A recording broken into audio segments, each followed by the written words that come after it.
AEW's Fight for the Fallen tickets are still available. Should All Elite Wrestling be concerned? Coming up next on the Squared Circle Psychobabble.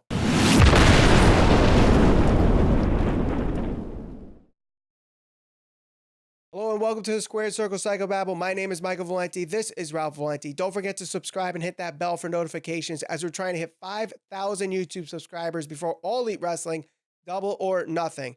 So tickets went on sale this past Friday, and it's a much smaller venue than the likes of the Sears Centre in Chicago and MGM Grand in Las Vegas, and yet tickets are still available. So should All Elite Wrestling be concerned? So I don't think it's time to push the panic button on this one. I do think it's a little bit concerning given, like you pointed out, they have been able to sell out some of their previous shows. Well, obviously Double or Nothing sold out fairly quickly. All In, which obviously wasn't All Elite Wrestling, but it was produced and put together by pretty much the same cast of characters. That sold out fairly quickly. So it's a little concerning, especially given the size of the venue, that they haven't been able to sell this out. But there's also only 2 matches announced at this point. So I think given that, once Double or Nothing actually happens, I think we're going to see a bigger push for sales and things of that nature going forward. I think All Elite Wrestling should be concerned, honestly, because you look at the G1 Supercard with Ring of Honor and New Japan Pro Wrestling. There was not one match announced on that, and it sold out. All In, not one match announced, it sold out. Double or Nothing, not one match announced, and it sold out. Here we have 2 matches sold, and those 2, I think, are ones that have a story to them or could develop a story in time. And the 2 matches are Brandi Rhodes versus Allie and Kenny Omega versus Cima. Now, to me, are those 2 matches drawing attendance? It seems like no right now. Right. And this is where you have to be concerned if you're AEW. You're going to have to eventually have weekly television programming, eventually have weekly house shows.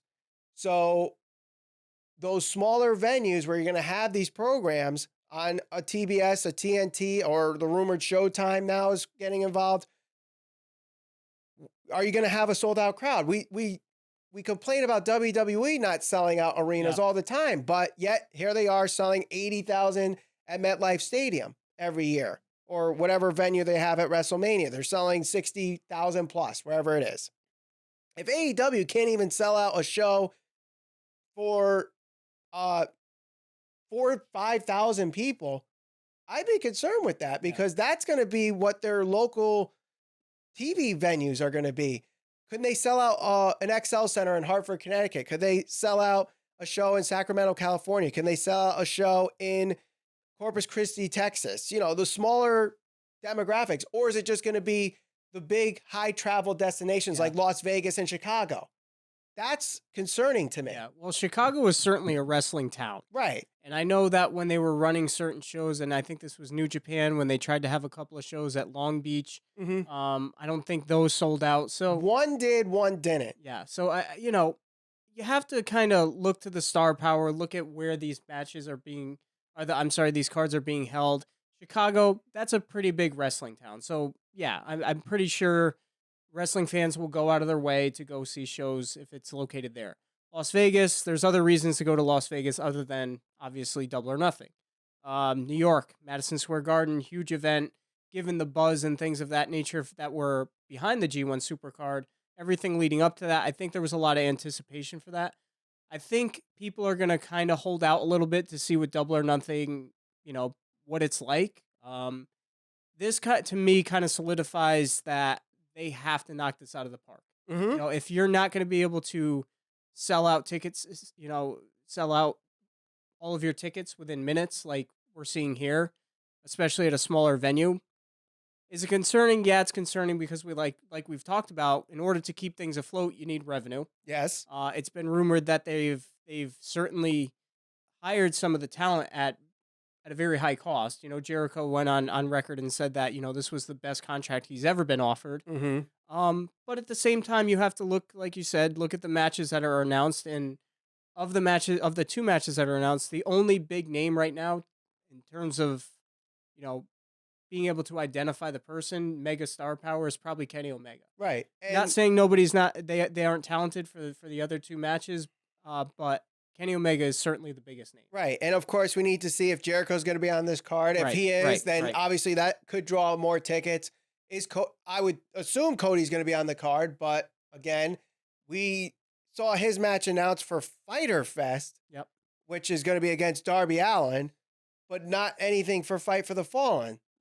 So that's another thing that concerns me. It's like they're announcing matches for these future shows, and yet they didn't even really finish the card for Double or Nothing. I feel like Double or Nothing still has 1 or 2 matches they still have to announce. Yeah. And we're a month away from the show. Mm-hmm. So to me, that's also concerning because it's like they have to take 1 step forward and then take 2 steps back. You're saying from a storyline standpoint. In a way, a storyline standpoint and just a business standpoint, because it's like, how can you promote a match 3 shows ahead when you didn't even finish this show? Yeah. And I get it. WWE does this too with their house shows, and they use the card subject to change, but this is different because they're really promoting every show almost as if it's the first show. So it's a little disheartening to me, and I could kind of start seeing how some of these anti-AEW fans are starting to say this is just overhyped and the quote-unquote T-shirt company kind of thing. Yeah. You're going to get that reaction just because, you're going to get the hardcore WWE supporters, and then obviously you're going to get the people that really want to see change. Me personally, I want to see both of them succeed. Right. The one thing that I've been adamant about, and I keep saying, is AEW right now, because they don't have a TV deal, they don't have to follow linear storylines. So if you want to see a really good match, they just put it out there. Hey, you're going to get Kenny Omega versus Chris Jericho. Okay, well, they'll promote that on occasion on YouTube and whatever else, whatever other outlets they choose to go through. But it's not like they have to follow a weekly linear storyline. So, yeah, I mean, right now they're really just relying on star power. They're going to rely on your Kenny Omegas to sell out places. They're going to rely on Chris Jericho's. They're going to rely on the likes of guys like Pac. So you're not going to necessarily get these linear storylines, at least not right now until they have TV, I think. So yeah, there's that. So that could be a little concerning because, like I said, the size of the venue, how are you going to pay these guys if you're not making money? Right. I'm not saying they're not going to be able to sell this out, but it's not like it's sold out in minutes. Right. And the other thing too, this is a charity event. Yep. Going to all the gun victims that there are in Florida. So if they can't do this for a charity reason, how are they going to do this for their own benefit and business gain? Yeah. To me, that's very concerning. Well, very, very concerning. I think I suspect Double or Nothing is going to be a big success. I think there's going to be a lot of buzz following Double or Nothing. I think that the card will be really good. The matches will be really good. I think we'll get the TV deal announced soon, so that will start to pick steam up again. I said this a couple of weeks ago. I feel like some of the guys, especially like the Young Bucks and Kenny Omega and Chris Jericho, they've kind of lost a little bit of their momentum because they really haven't been competing that much.